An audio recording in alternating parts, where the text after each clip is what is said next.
محترم ناظرین، السلام علیکم ورحمۃ تعالی وبرکاتہ۔ الحمدللہ رب العالمین والصلاة والسلام علی سید الانبیاء والمرسلین، اما بعد فاعوذ باللہ من الشیطان الرجیم، بسم اللہ الرحمن الرحیم۔ الصلاۃ والسلام علیک یا رسول اللہ وعلی آلک واصحابک یا نور اللہ صلی اللہ تعالی علیہ وسلم۔ محترم ناظرین اور ناظرات، آج کی اس ویڈیو میں بہت ہی اہم موضوع پر میں انشاءاللہ گفتگو کرنے والا ہوں۔ آپ لوگوں نے دیکھا ہوگا معاشرے میں غلط فہمی بہت زیادہ پھیلی ہوئی ہے، اور وہ یہ ہے کہ جب کسی کی میت ہو جاتی ہے، اور خاص کر جب کسی شوہر کی کسی اہلیہ کا انتقال ہو جاتا ہے، یعنی کوئی عورت انتقال کر گئی اور وہ کسی شوہر کی بیوی تھی، یعنی شوہر ابھی باحیات ہے، زندہ ہے، تو اس کے تعلق سے لوگوں میں غلط فہمی یہ پائی جاتی ہے کہ شوہر کے لیے حکم یہ ہے کہ وہ اپنی بیوی کو غسل نہیں دے سکتا ہے، چھو نہیں سکتا ہے، اور اس کا چہرہ نہیں دیکھ سکتا۔ اسی طریقے سے دوسری بات یہ بھی مشہور ہے اور غلط فہمی ہے کہ جس طریقے سے وہ اپنی بیوی کو غسل نہیں دے سکتا، چھو نہیں سکتا، چہرہ نہیں دیکھ سکتا، اسی طریقے سے وہ اس کو یعنی اپنی بیوی کو قبر میں اتار بھی نہیں سکتا ہے۔ تو اس طریقے کی غلط فہمی ہمارے معاشرے میں بہت زیادہ زور و شور سے پھیلی ہوئی ہے، جس کا ازالہ کرنا، جس کی تردید کرنا بہت ہی ضروری ہے،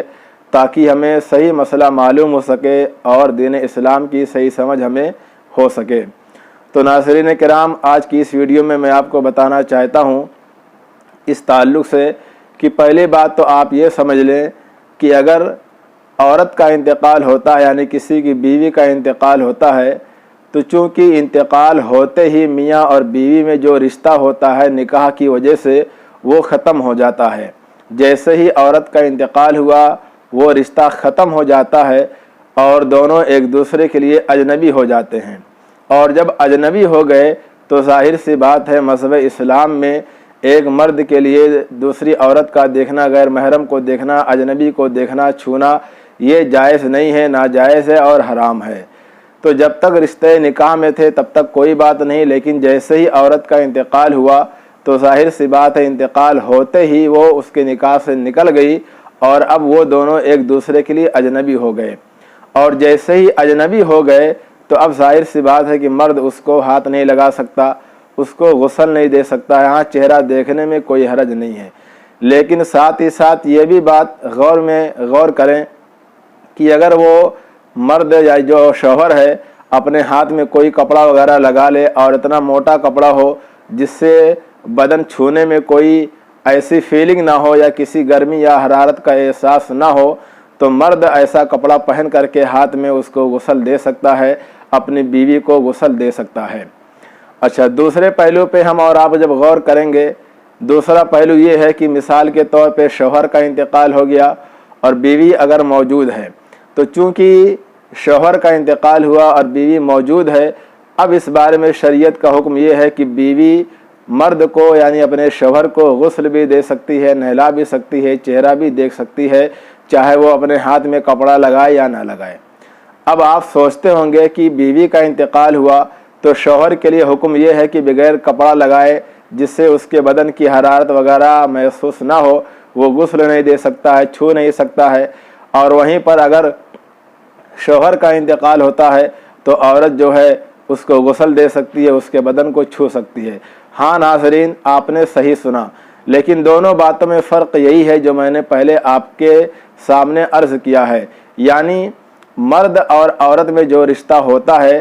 تو انتقال ہوتے ہی دونوں ختم ہو جاتا ہے، لیکن فرق یہ ہے کہ اگر شوہر کا انتقال ہوتا ہے تو چونکہ ابھی عورت عدت گزارے گی، اور جب تک عدت کے ایام رہیں گے وہ ایک وجہ سے ایک حکم کے مطابق اسی کی بیوی مانی جاتی ہے، اسی کی عورت مانی جاتی ہے۔ تو ظاہر سی بات ہے ابھی عدت جب گزارنا ہے اس کو 4 مہینہ 10 دن، تو کم سے کم عدت کے دوران وہ اسی کی بیوی مانی جاتی ہے، میت کی شوہر جو ہے اسی کی بیوی مانی جائے گی، اور جب ابھی عدت کے ایام تک اسی کی بیوی مانی جائے گی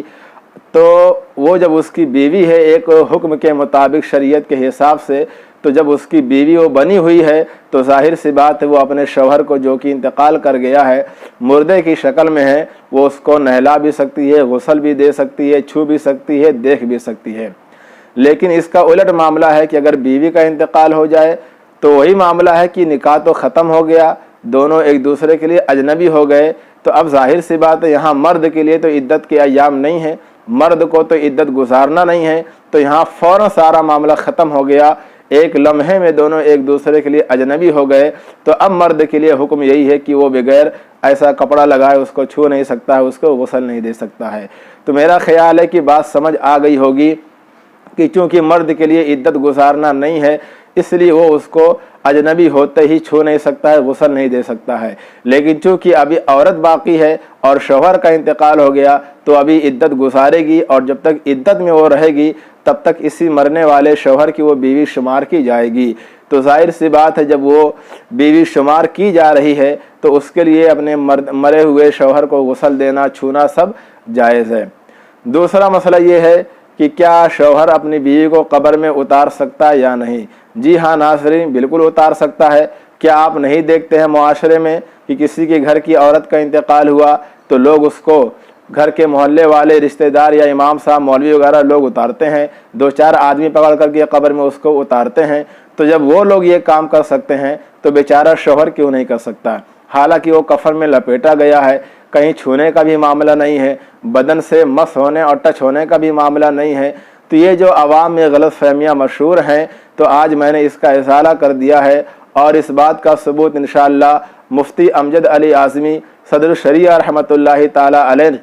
علیہ نے اپنی کتاب بہار شریعت میں بڑے ہی خوبصورت انداز میں لکھا ہے کہ جو لوگ کہتے ہیں کہ شوہر اپنی بیوی کو غسل نہیں دے سکتا ہے، قبر میں اتار نہیں سکتا ہے، تو میں نے اس کو واضح کر دیا۔ فرق وہی ہے کہ عورت جو ہے اگر باقی ہے اور شوہر ختم ہو گیا تو چونکہ ابھی اس کو عدت گزارنی ہے، اور جب تک عدت وہ گزارے گی تب تک من وجہن اسی کی بیوی شمار کی جائے گی، اور جب اسی کی بیوی شمار کی جائے گی تو وہ اپنے مرے ہوئے شوہر کو ہاتھ بھی لگا سکتی ہے، نہلا بھی سکتی ہے، برخلاف اس کے کہ اگر عورت کا انتقال ہوتا ہے اور شوہر باحیات ہے، زندہ ہے، تو چونکہ مرد کے لیے کوئی عدت نہیں ہے، کوئی ایام نہیں ہے، تو یہاں فوراً ایک لمحے میں دونوں ایک دوسرے کے لیے اجنبی ہو جاتے ہیں۔ تو اسی لیے مرد کو حکم دیا گیا ہے کہ وہ اس کو نہ چھوئے، اس کو غسل نہ دے۔ لیکن ہاں اگر کوئی ایسا کپڑا اپنے ہاتھ میں لپیٹ لیتا ہے جس سے اس کے بدن کی حرارت یا گرمی کا احساس نہ ہو یا اور کوئی ایسی فیلنگ نہ ہو